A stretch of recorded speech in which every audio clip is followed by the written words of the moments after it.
Bom, gente, nós vamos iniciar, né, alguns vídeos aí falando sobre limites, tá? Então nós vamos ver muita coisa, quase tudo aí sobre limites, tá? O limite ele só existe, a gente só define um limite quando ele é construído por uma função contínua. Se tivéssemos, por exemplo, uma função que fosse construída assim, olha, se fosse uma função construída desse tipo, observe o seguinte, que não existe o limite da função quanto x é 3. Tá? Quando x está valendo 3 não existe, justamente porque ela não é uma função contínua, ela tem um salto. A gente vai ver o seguinte, que existe a função, existem os limites laterais, né?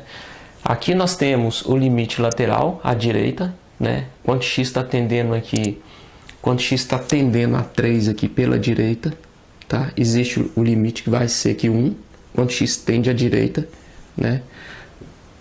O limite dessa função aqui, que nós não temos essa função, mas x tendendo a 3 pela direita, quando x está aproximando de 3 para a direita, o resultado é 1.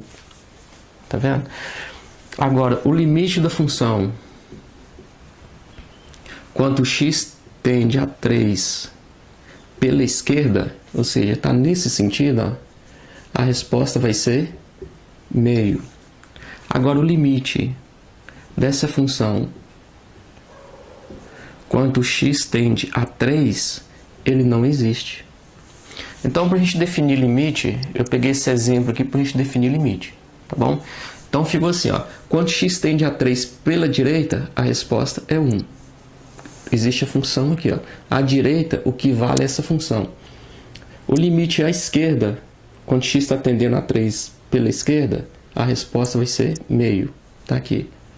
E quando x está tendendo a 3 pela direita e pela esquerda, não existe o limite. Você não consegue definir o limite. Tá bom? Então isso aqui é só uma introdução sobre limite. Agora, se tivermos uma função do tipo limite de x mais 5 quando x tende a 3. Ó, o limite da função, o limite de x mais 5 quando x tende a 3. Primeiro, quando x estiver tendendo a 3, aqui nós podemos substituir. Tá? Nesses casos aqui a gente substitui e não altera em nada a nossa resposta. Nesse caso a gente substitui e a gente já encontra a resposta. Então, por exemplo, x está tendendo a 3. 3 mais 5 é quanto? 8. Então, se construirmos o gráfico dessa função, ela é uma função do primeiro grau, uma função crescente, e está passando no 5. Então, ela está nesse sentido. Né? Quando x estiver tendendo a 3, o resultado dessa função nossa vai estar aqui, ó, 8.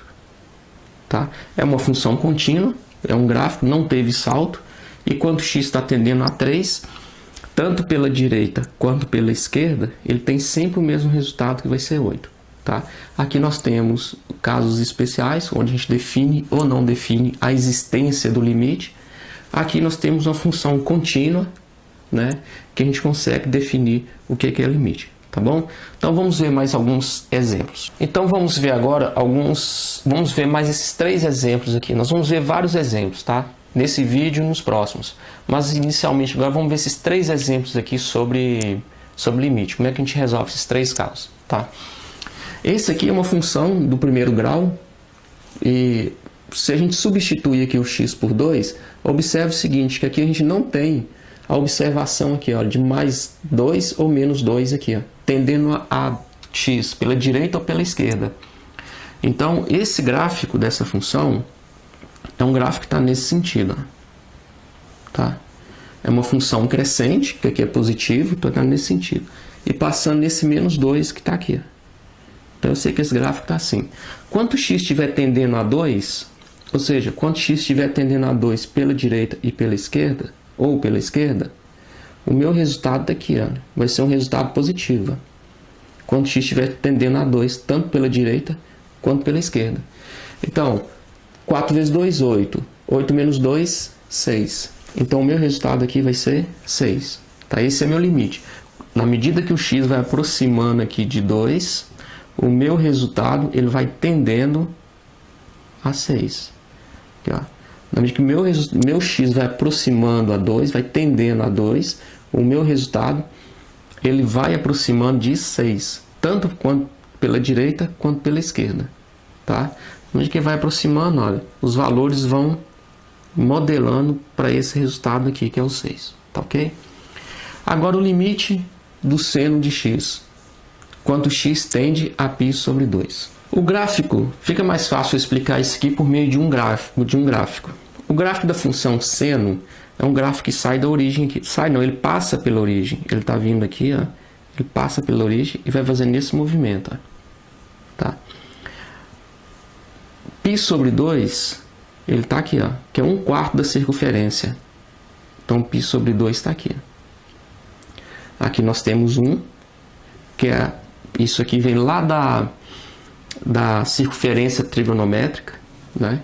Essa origem desse valor 1 aqui.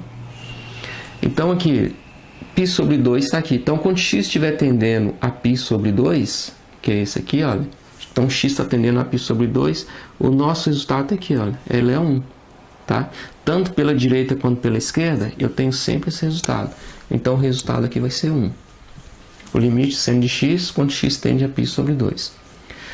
O limite de uma função cosseno de x quando x tende a π sobre 2. A função cosseno, diferente do seno, o seno ele passa pela origem.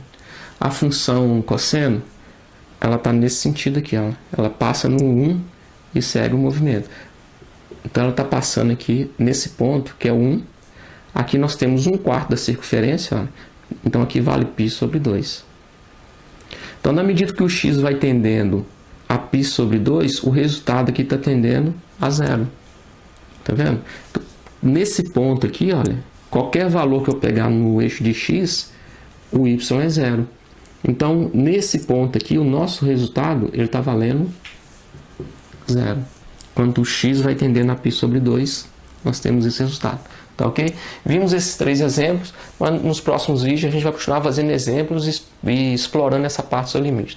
Nesse projeto nosso de fazer diversos vídeos em diversas áreas, praticamente em todos os temas aí sobre a matemática, é importante que para a gente continuar com isso, que vocês curtam a nossa página no Facebook, se inscrevam em nosso blog e se inscrevam aqui também na nossa página no YouTube. Tá ok? Isso dá uma força, dá uma credibilidade para o nosso trabalho. Então, um abraço, gente. Até o próximo vídeo.